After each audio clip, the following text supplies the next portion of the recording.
Hello everybody, Rawks here. Thank you again for tuning into the channel. It's been a little while since we've been here doing kind of a sit-down video. It's always been gameplay for quite a while now, but it's good to be back. Today, we are going to be doing a kit list overview of 2022, what I'm going to be playing and what I'm going to be using at a variety of different events, both large and small, pickup days and not. So I hope you enjoy, hope you stick around. I do want to note that one thing. If you do notice it sounds a little echoey, I am in a different location today. I'm in my field in the back of my house. A little more space, it's better, let's just put it that way. But it might sound a little strange. Hopefully it doesn't bother you too much. So let's jump right into it. For the kit, we are going to be doing things from the bottom to the top. And for the bottom, we're going to be talking about boots. I am using these Under Armour boots. I've had them for about 3 years now, since 2019. They are very good, they are very comfortable, they have Vibram soles. I don't believe you can get them anymore. But Under Armour has been putting out a variety of tactical boots since then, and they're all quite nice. I've tried some on in the store, and I would definitely buy these again. I use them for hiking in addition to Airsoft, and a variety of other outdoor, both urban and non-urban environments, and they've held up for everything. I would also recommend avoiding combat boots and sticking with something that's maybe like civilian boots, because combat boots are notoriously uncomfortable, and aftermarket ones such as these, definitely worth it. The last thing you want is your feet hurting when you're on them all day doing all sorts of crazy stuff on the field, multi-day events and whatnot. The next thing we are going to be talking about is the BDUs. This is the UF Pro Striker combat set. They are very comfortable. They held up very good. I've had them for about 2 years now, and I'm gonna hopefully continue to buy them if these ever fail. I find that other brands like Cry, while being very good, they are very expensive for what they are, and these are honestly more comfortable. I do own a pair of Cries, and I find that this is the way to go. It's definitely worth checking out some of the other military companies when it comes to buying your kit. The next thing we're going to talk about is going to be my plate carrier. So my plate carrier is the Direct Action Spitfire Mark II. This thing is very comfy. I've had it just under a year now, but it is definitely worth it if you're looking for a non-repo plate carrier. I have had no issues with it so far. It's held up very good. I put it through a lot of abuse. And that's just what the base is. I'm using the full-sized cummerbund here with the quick release clips. Really easy to take it on and off. The chest rig on the front here is the Haley Strategic D3 CRH. It's Haley Strategic's mainline chest rig. I think it's really good. You can move it between a plate carrier like this one, as long as it has the swift clips on the front, and a standalone chest rig setup, which is what I do. I don't use it. I don't use other rigs often. I stick with this one and I move it between the plate carriers that I use and other kits, and I have the same setup on the front for each different one. What you can see here, what I'm running is I'm running PTS EPM magazines. I've got a bunch of these. So I have 4 on the front here, front pocket. This is going to be my spare radio and other things that I use for it. Here, this is going to be my admin pouch. This is where I keep the maps, pens, Right in the Rain pen, survival, it's pretty nice. A couple notebooks, useful stuff. Golden Star, just in case the pain gets too much. All the good things. On the front, I have a set of mechanics. These are the mechanics impacts. Really good gloves, wear them all the time. Highly recommend having some way on the front of your plate carrier to attach gloves in case you need to do something. It requires a little more dexterity. You're not putting them down, you're not losing them. The last thing you want to do is lose a glove. Get yourself into all sorts of hairy situations if you're searching for your gloves. On the side here, we have my main radio.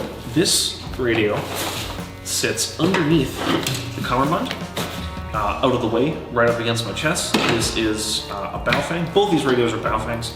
I do have a radio license, so FCC, please don't come after me. I know you're listening.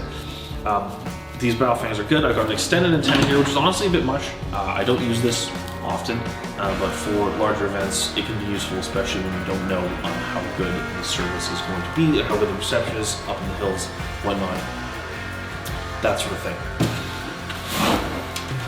that's everything for the plate carrier. The next thing we're going to be talking about is the belt setup. This is just a generic Condor copy of one of the belts, like one of the tactical belts, like Ronin or Persec or Ferro Concepts. They'll kind of make these nice tactical belts. I'm going to be getting one of the Persec ones soon, but I haven't found the need to upgrade yet, as this Condor one has been fine. I've had it for a long time before I started buying fancier gear, you could say. On the belt, I don't have too much. Maybe more than some people, but definitely less than some other people I've seen. I have 2 spare mags here, 2 pistol mags. I have a little drop pouch that has a variety of useful things, mission specific. In here, we have a spotting scope, way more useful than you think. Multi-tool, everyone should carry a multi-tool on them, especially, the long events. You never know when you're going to need stuff. Mine is a Gerber. Leatherman also makes some good ones. SOG makes some good ones. Definitely carry a multi-tool. If you don't have one, get one. You won't regret it. We have Next up, we have a dump pouch. I believe this is just a generic Condor one. It's low profile. It scrunches up into this tiny little thing. It's out of the way. I find dump pouches aren't as useful in as many situations as some people think they are. But when you need it, and it stows away. It comes out here. Continuing around to the other side, this is a generic storage pocket. I use this one for snacks and food. Long events, you want to have quick access to some snacks and food, especially when you don't know how long your lunch break is going to be. So I keep just like a tin of sardines and a little titanium sport. Useful to have, as well as stuff like candies or beef jerky, something you can easily snack on whenever. You can put anything you want in a pouch like this, but I use that one for food. Lastly, on the belt, I have a stock high kappa. This is unupgraded. This is just your generic Tokyo Marui high kappa. It works when I need it to work. I haven't had it fail on me yet. These are great little pistols. Definitely recommend. And the next thing about high kappas is you can do all sorts of cool stuff with them. You can make them super crazy, like shooting all laser beams and stuff, but I've left this one stock. All I needed to do is be a sidearm. When you're talking about long events, backpacks are things that's kind of contentious. For your regular pickup day, I'm not going to be wearing this. I'm going to be wearing a small pouch on the back of my plate carrier, and that's just going to fit my HPA tank or a few other things if I'm running an AEG. For a bigger event, however, a backpack is nice. This is not attached to my plate carrier. This is just a standalone pack. This is made by Tarantula Gear, a company out of Israel. They've made some pretty nice other stuff that I've used before. This actually came with a plate carrier, which I liked, but it didn't exactly suit my needs, so I switched out. But I kept the backpack because I think the backpack's great. It's a small form factor. In an airsoft fight or whatever, and you need to access something quickly, it needs to be on your vest or your belt. The stuff in your backpack is going to be the stuff that you're only going to be getting at if you need something and you have time to sit down. So that's what everything here is. I always carry a water pouch. I just have a generic Camelback 3-liter pouch. It's important to make sure you stay hydrated. I have my airline. This is, again, another just generic airline. It's running to a Redline Mini SFR Storm, great regulators, and a carbon fiber lightweight tank. This is a 4500. Definitely recommend getting a carbon fiber tank for long events. The aluminum ones can be very heavy. Inside the pack itself, there's a few key things. The first is going to be this little pouch. This is a little pouch called the Large Organizational Pouch from Vertex. It's pretty sick. I like it a lot. I keep all of my electronic components in here. Spare pen, chargers, battery banks, wires, all the stuff that, as someone who makes videos, I need to use to keep up those videos, right? So when my batteries go down, I need to replace them. Everything's going to be kept in here inside this Vertex pouch. It's really good. I recommend getting something like that. And then the other thing that's important too is going to be a medical kit. When it comes to a medical kit in Airsoft, only bring the stuff that you are trained to use or something you are confident using. It's never worth it to bring something if you don't know what you're doing and make the situation worse. I am not trained in any sort of medical situations. So what is in my medical kit is stuff like bandages, Tylenol and Advil, bug bite cream, water purification tablets, stuff like that. Something that'll help keep your team up and running. That's all you need. You don't want to be there wasting someone's time if they're in a real emergency. Keep it to what you know.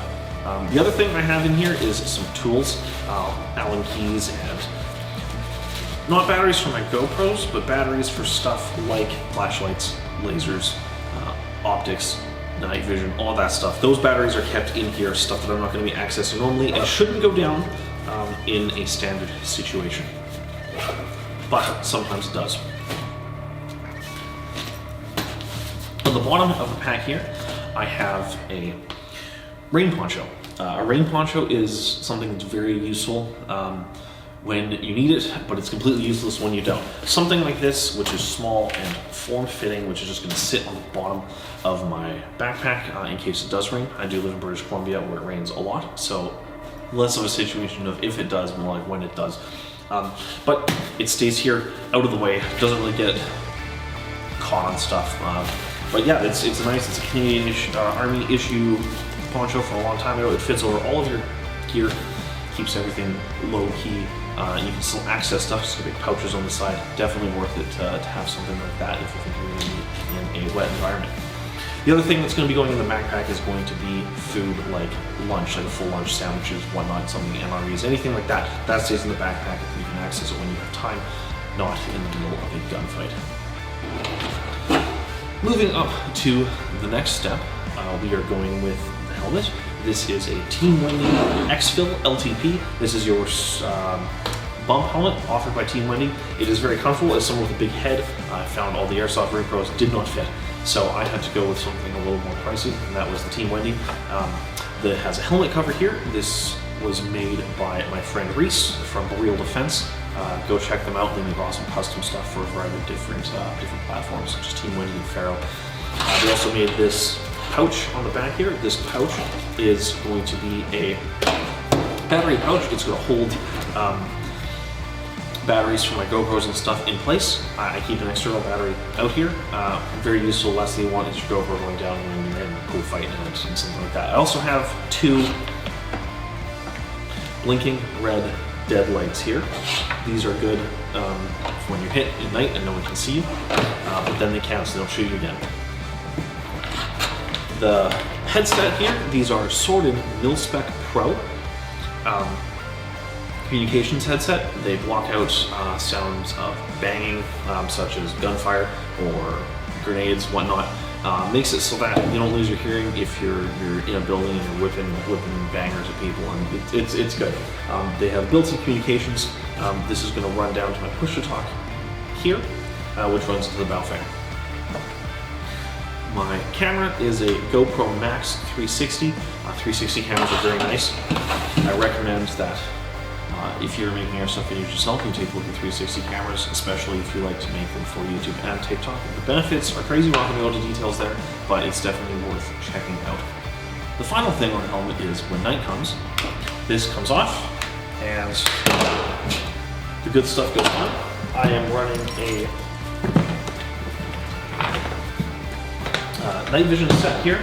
This is a binocular from Catod NV. This is a Russian-made night vision set. It was a little cheaper than some of the other stuff out there, but it is still a Gen 3 night vision set. It's useful to have if you have the budget for night vision. I recommend running it, but it's not for everyone. It does cost a lot of money. It cost me a lot of money, and I was hurting for a bit after, but it's absolutely worth it. It gives you an advantage that nothing else does. It doesn't matter if you have flashlights or whatever. Flashlights are cool, but nothing compares to running night vision. You will beat people in unfair situations, and you'll be like, wow, this was a blast. Recommend night vision if you can. The last thing, and maybe the most exciting thing we're going to talk about today, is going to be my gun. This is going to be my primary that I'm running in most games you will see me at. This is a SIG MCX, OEM'd by VFC. Internally, it is running a Polar Star Kythera, semi-only, kind of a mil-spec feeling HP engine compared to some of the other ones that Polar Star puts out. They, which are a little more fast-paced. This definitely has a more realistic feel to it. It's really cool. I installed that myself. We are running the PTS EPMs, which we talked about earlier. I have a PTS stock, a PTS Fortis Shift clone. On the top, we are running a Vortex UH1 holographic on a riser. Another GoPro. This is going to be my rear-facing camera. Right now on there is a GoPro Hero 8, but I also run a second 360 camera in my Insta360 called the Insta360R. I have a flashlight here. This is a flashlight by Phoenix. It has the ability to run white and the ability to run IR. IR is important for night vision because it allows you to see people easier. Well, they cannot see the fact that the light is on at all, but you can see it through your night vision. Very good. I am running a tracer here. This is the AT1000 from Acetec, a very nice tracer. Everything is mounted on a Midwest Industries MCX 13-inch rail system. That's it for the gun. Around my neck, I like to wear a shmog. These are useful for protecting yourself from the elements. Definitely good to have if you don't have one. Alright everybody, that brings us to the end of the video. I hope you enjoyed checking this out, seeing what I wear, what I run. If you have any questions, feel free to hit me up in the comments. I'll answer them as quick as I can. Sometimes stuff gets lost in the shuffle, so if I don't respond for a while, sorry. If you want to go like and subscribe, do all the usual YouTube stuff. You can also go check me out on TikTok. I post almost daily there. That is TRVERAWKS, True Rawks. You can also check me out on Instagram, same thing, TRVE.RAWKS. Hope you enjoyed the video, and I will see you next time.